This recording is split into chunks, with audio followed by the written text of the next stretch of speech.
Hello, friends. I thank God for this opportunity again to be with you and to share some few things together. My prayer is that may we always be blessed. May the word of God do us good. May we not fall short of divine expectations. And may it be permanent in our lives in the name of Jesus. Now I want to talk on marriage matters. Marriage matters matter. I believe you know that marriage matters matter. And the first of the series is what I call question time. If you are not married, one day you will get married if you wish to be married. And it is too late to cry when the head is off. It is too late to say I don't want to do when you have already said I do. So may God give us the grace we need to have a happy home. In the book of Hebrews chapter 13 verse 4, Hebrews 13:4 says, marriage is honorable in all, and the bed undefiled. But whoremongers and adulterers God will judge. So this will be our anchor passage for many of our interactions that will involve marriage and things of that nature.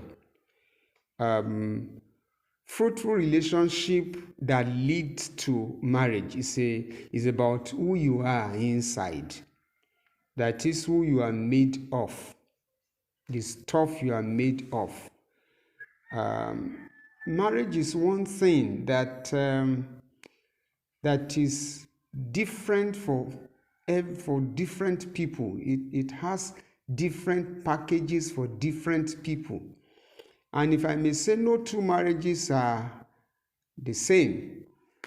They may have the same name, they may have the same environment, but people have different experiences in marriage.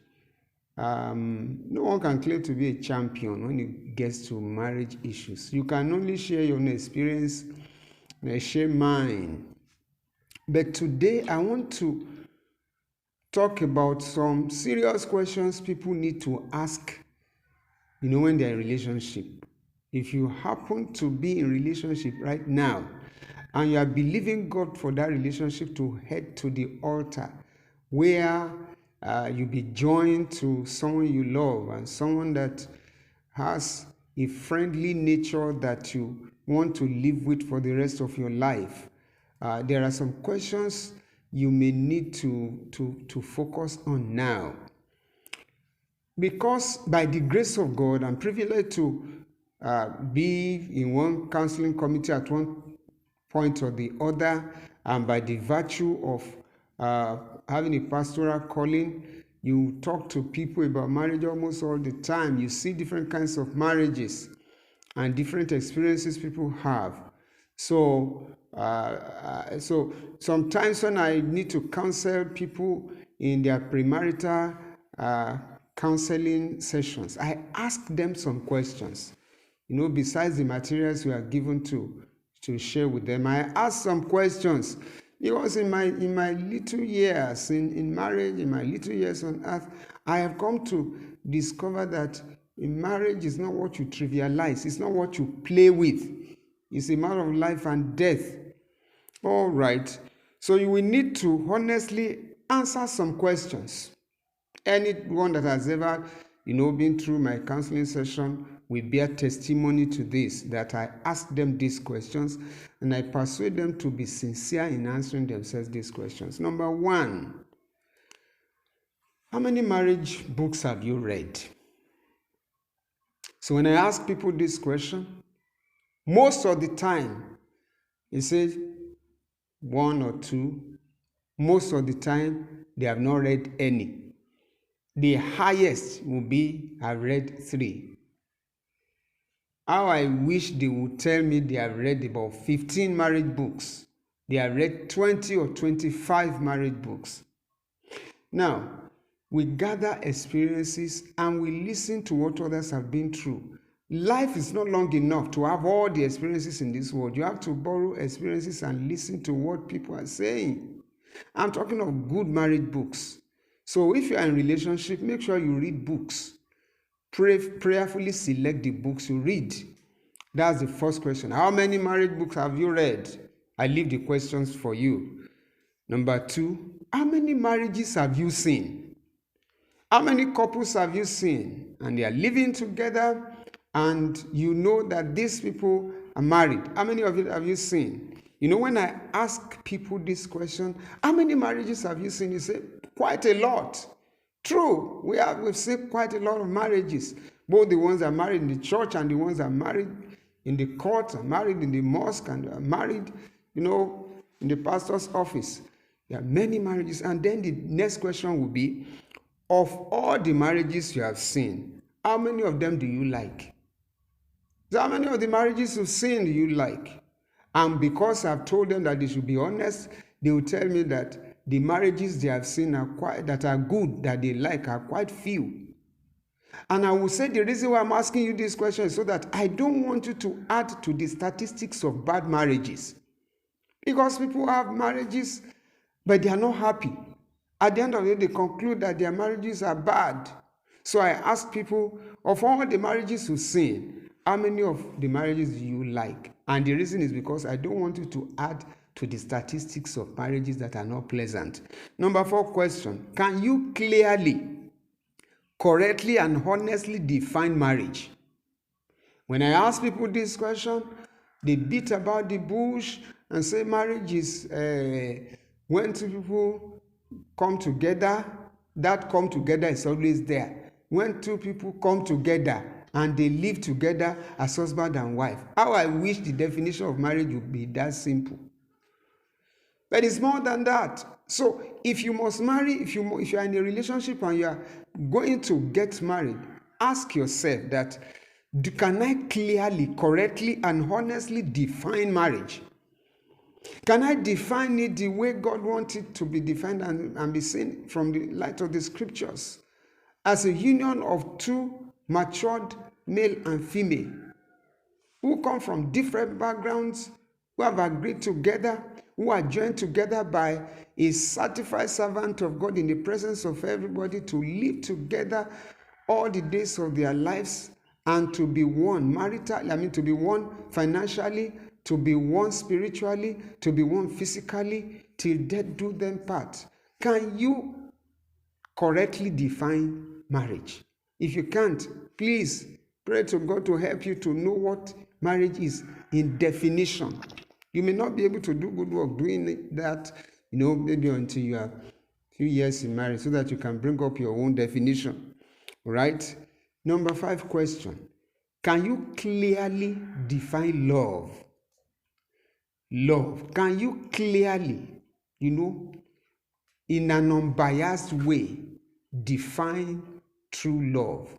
To a man who is carried away, love to him may mean just having sex all the time, just having that fun. And to the woman who don't really know how to define marriage, maybe, love is that somebody will be pampering you all the time and be giving you everything you need and be showering praises on you. Everything you do, whether good or bad, is accepted. The person will accept it.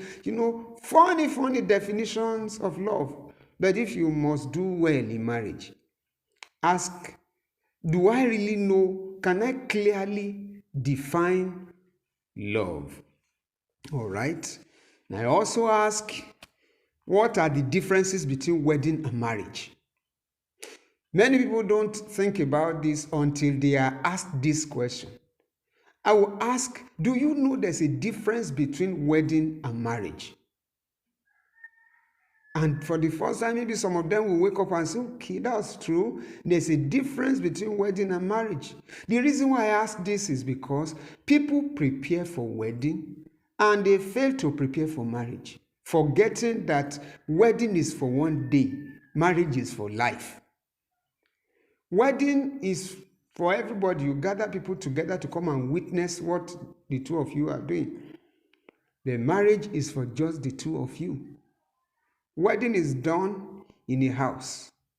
Marriage is done in a home. So many differences. Maybe I have the time to mention that in the next edition. I pray, may God give us all the understanding we need. So you should be able to know that there's a difference between wedding and marriage. Don't just concentrate on wedding. You prepare for wedding and you forget about marriage. How I wish we turn it around, that we prepare so much for marriage and just do the little we can for wedding, because wedding is just for one day. All right. Question number 7. How many Bible passages about marriage do you know and believe in? It might shock you to know that quite a lot of people ask this question. They don't know what passages in the Bible has to do with marriage. And if you don't run your home according to biblical principles, you are on your own. So if you must marry someday, or you're already married, how many Bible passages about marriage do you know? Okay, question number 8. I will ask them when they come and say they are doing marriage counseling, what do you see in him? What do you see in her that attracts him to you or you to her? And they will begin to say, he is patient, he is humble, he is this, he is that. And I will quickly ask, do you know you have not known this person? Do you know you have not known this woman? You have not known this man. So, what do you see in him? If what you see in him are perishable things, may God have mercy on you. If they are things of eternal value, congratulations. Question number 9. What is the place of God in the life of this person you want to marry? What's the place of prayer? What's the place of the Bible? What's the place of people in his or her life? If God is nowhere in his or her life, it is a matter of time. You too, you will be nowhere. If this person does not pray, if there's no prayer, there's no Bible in this person's life, very soon you too, you will not find a place there anymore. That's question number 9. Question number 10. How do you understand purpose? I'm posing these questions to those who want to marry or who are already married. What do you understand as purpose? Okay, if you are able to define purpose, what is the place of this person in this purpose? Okay, you have been able to define your purpose in life. You have been able to see her purpose in life or his purpose in life. What is your place? If this man is running a race that is different from yours, you can never run together and be happy. So you should be able to understand your purpose as the husband to be, as a man. And then, what is the place of this woman to help me meet this need? All right. What is the purpose of God for this woman? How can I help her become what God wants her to be? Okay, that's question number 10. How do you understand purpose? Number 11 is what is his or her place in the purpose? I mentioned that. Number 12 question is, how does he handle his emotions? Anger, fear, frustration, and all that. How does she handle her emotions, her anger, her fear, her frustration, and other things? Because the way he or she handles the emotion will bounce back on you, whether you like it or not. Question number 13. Does he or she know how to communicate effectively and maturely? Does he or she know how to communicate effectively and maturely? Because the issue of communication in marriage is very, very crucial. It's a big part of living together as husband and wife. Because what we say is not just what we say. What matters is how does the person that is hearing us hear what we are saying? You may say, that ordinary good morning. To you, you are saying good morning, but the person that is hearing you may misinterpret everything, and good morning will make the person ask you what is good about the morning. You have to be knowledgeable about communication and to be matured about it. And then question number 14, how does it take advice? So when you are in a relationship, you watch all these things. You watch it in your life. You watch it in the life of the person you want to marry. Because if all these things are not well stated, by the time you begin to live together for 24 hours, you are seeing the same person. 24 hours, 7 days a week, 365 days in a year, is the same person you see and hear and relate with and speak to. And if things are not well done, you may not do it well. How does it take advice? Right from the beginning, does it take advice well, or shout and say nobody can advise me, I know everything? Question number 15, does he or she agree he or she has weaknesses? The person you want to marry, if you are a lady, does he agree that he has weaknesses? You yourself, do you agree that you have weaknesses? Question number 16, does he celebrate his or her weaknesses? You, as the lady that I want to marry, do you celebrate your weakness? The man, does he celebrate his weakness? Does he defend his weakness? Or does he just say, it's my weakness, and doing nothing about it to gain strength over that weakness?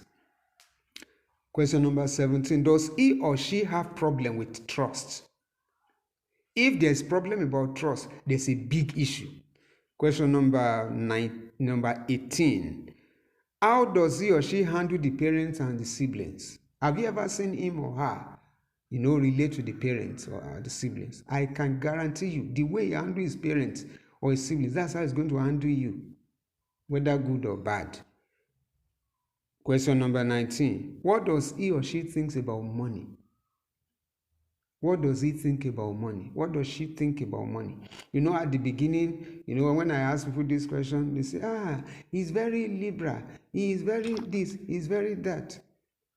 It's because you have not known this person. One of the things that brings the real picture of a man out of himself, or the real picture of a woman out of herself, is the issue of money. All right, question number 20. Are there secrets you are hiding from each other? Are there secrets you are keeping from each other? I don't want him to know. I don't want him to know. If there is anything that you have done in the past that you need to let this person know, better let him or her know. I'm not talking of secrets, things that can lead you into immorality and all that. I'm talking about issues of life that you may need to let this person know. Don't have any child somewhere hidden and say, I can keep it, he will not know. I can keep it, she will not know. If there's anything like that, if it's a mistake, better settle it before you enter into anything too close to be comfortable. I read the story, is it that I read or I heard it, the story of a Chinese woman. He got married to this man, and by the time they had their first child, according to them, they said the baby was very ugly. And the man was saying, this child cannot be my child. See how handsome I am. See how beautiful my wife is. And we then give birth to a child, and this baby is not looking fine. And then the man insisted on having this test that is to determine whether he's the father of the child or not, the genotype test. The test they do, what they call it, to determine whether this child is the man's child. And when they did it, it was true that the man was the father of the child. And upon different kind of probings, the man took the woman to court and sued the woman for about $100,000. And when the cross-examination continued, the woman opened up that literally, she was not beautiful. But she went to Korea to do plastic surgery. So they enhanced her look, and she looked fine. But the true DNA carries something else. and the court found the woman guilty for doing that kind of things, and they even increased the money she need to pay. The man was demanding for $100,000. The court said she should pay $120,000. So if there's any secret you are keeping, so that it will not be an explosion in the future, discuss it now. Question number 21. Do you spread issues? That is, report problems to relatives and friends. All these things are things you need to talk about. I think I will need to pause at this point so that we'll continue from here next time. God bless you.